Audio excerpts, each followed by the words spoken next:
Hi guys, happy National Coffee Day! I decided to head over to my local Starbucks to pick up a key ingredient for today's recipe. I'm making organic pumpkin coffee cake.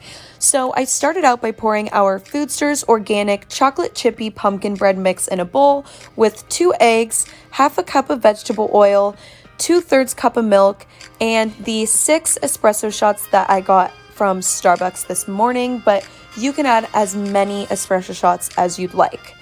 I then poured the batter into this cake pan and baked it at 350 degrees for about 30 minutes. While that was baking, I made the crumble topping with the surprise guest of my little dog Willie.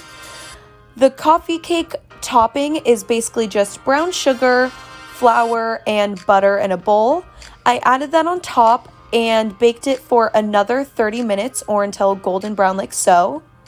Once that cooled off for about 10 minutes, I then sliced it into medium-sized pieces so they're ready to serve.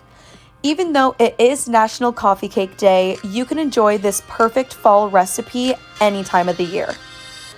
I finally gave it a try and it was so amazing. I paired it with my pumpkin spice latte from Starbucks and they went amazing together. Enjoy!